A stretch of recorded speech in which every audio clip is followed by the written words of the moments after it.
Okay, so I've never done a video like this before, but this needs to be addressed. I found a video by the user named Mr. Jarhead. He was critiquing the Spyro the Dragon series, saying that the music was bland and sounded the same, which is an insult to the amazing talent of Stuart Copeland, by the way. That the bosses sucked, and according to him, there were too many collectibles in the game. You know, Spyro the Dragon, the collectathon game, the game that's actively about collecting dragons and gems. It has too many collectibles. Go figure, am I right? I literally cannot understand this mindset. Like, why even go and play a collectathon game in the first place if you're going to complain that there are too many collectibles? I would have understood it if he said this about something like Donkey Kong 64, but no, he said this crap about Spyro, the game that's actively about collecting dragons and gems. It's literally what you signed up for when you booted up the game, my guy. How are you going to complain about the actual core gameplay of the whole game? What's next? There's too much jumping in my platformer game? There's too many guns in my FPS game? There's too much driving in my kart racer game? Holy cow. The amount of brain rot behind this comment is absolutely insane. If you don't want to collect the collectibles, that's fine. You could just play the game like normal and not try to 100% it. There's no shame in doing that, but he went out of his way to 100% the whole game, and then complained about there being too many collectibles. Again, my guy, let me let you in on a little secret. That's the whole point of a collectathon, my guy.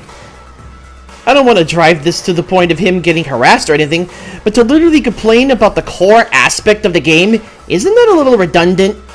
Like, I don't see many people complaining about any of the previous examples I presented earlier in the video. They literally knew what they were getting when they picked up that platformer or kart racer or FPS, or even collectathon for that matter. After all, the whole point of a platformer is to jump through a series of levels. Just like the whole point of a kart racer is to drive through a series of levels. Just like the whole point of an FPS is to shoot through enemies through a series of levels. And just like the whole point of a collectathon has you collecting collectibles through a series of levels, what you pay for is what you get, my guy. If you don't like collecting a bunch of collectibles, then why are you even playing a collectathon in the first place? Might I offer you a different genre of games if you don't like collecting a large amount of collectibles? Play a JRPG like Kingdom Hearts, or a horror game like Five Nights at Freddy's, or even a fighting game like JoJo's Bizarre Adventure Eyes of Heaven.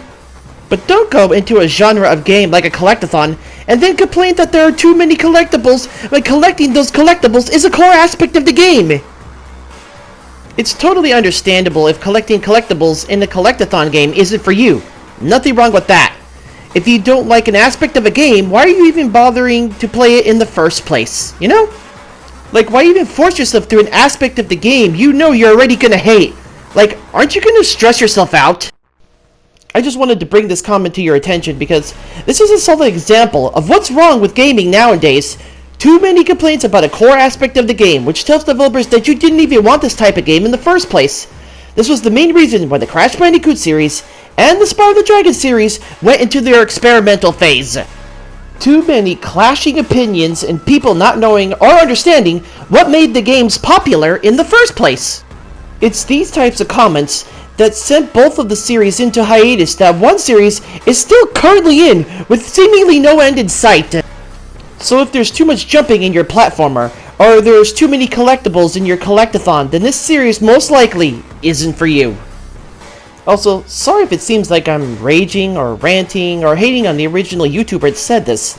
I have nothing against the guy personally, but I wanted to express my own opinions and feelings on the matter in general.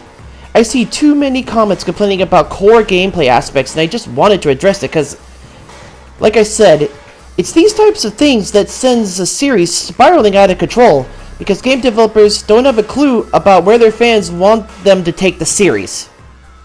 So if a series like Spyro the Dragon has too many collectibles, then good! That's the whole point of the series! Collecting gems, dragons, and dragon eggs as you go around the dragon worlds trying to stop Nasty Nork. The huge amount of collectibles is there for the gamer that wants to collect these collectibles in the first place. So does Spyro the Dragon have too many collectibles? No. No, it doesn't. Not even close. In fact, I would wager to say that Spyro fans find it fun collecting all the gems, dragons, and dragon eggs that are seemingly out there on the ground. Does it make sense that they're all laying around on the ground? No. Does it have to make sense? No. Does it make sense that Tawna is at the end of a bonus level instead of being captured by Cortex? No. Does it have to make sense at all? No. It's just a game after all. It doesn't have to make sense. That's the whole point of it being a fictional fantasy game. You're supposed to have fun with it. Is it easy? Spyro, yes. Crash, no. I would wager that the original Crash games are more of a happy medium. Not too easy, but not too hard either. Know the type of game you're getting into before you play. That's all I ask. Before you play any game, ask yourself, what type of game am I going to be playing? Is it easy? Is it known for its punishingly brutal difficulty? Does it have collectibles? Does it have a difficulty setting? How many hours does it take to complete said game? Does it have cutscenes? Can they be skipped? Informing yourself of what type of game you are playing before you play can make all the difference. Games are supposed to be fun after all, not agonizing things that take years off your life. So if you're playing a game and you are agonizing over every little detail, or you're raging so hard that you're screaming at the top of your lungs, then it might be a good idea to take a break. Trust me, I speak from experience. It's never a good thing to get so into a game that it negatively affects your health. Put down the controller and read a book, and take time away to relax before coming back and continuing to play. And I don't mean like take a long break either, just like a short break or something to calm yourself down before heading back into the fray. Sorry, I got a little off topic, but I digress. Stop complaining about core aspects of video games if you don't like it. That's all I'm trying to say. If you don't like it, why are you even playing it in the first place? I just wanted to take time to thank all the recent subscribers in my to my channel recently. I noticed it was going up and I was genuinely shocked. I want to thank you guys for subbing, and thank you for leaving comments and likes.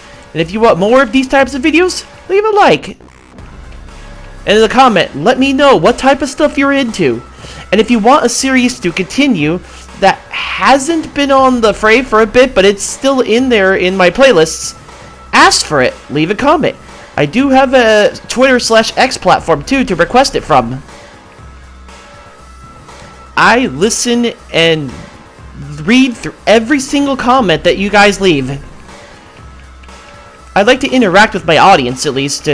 So, if you want any more stuff like, say, Nickelodeon Kart Racers 3, more God of War, or even Yakuza Kiwami 2, just ask. That's all you need to do. Want me to play a whole brand new game?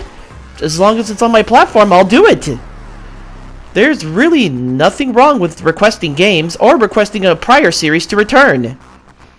Well, I wanted to thank you all for just sitting there and listening to my dumbass rambling all this time. So, thank you all for watching, and until next time everyone, I'm Big Raspberry Donut, and have a very raspberry-y day.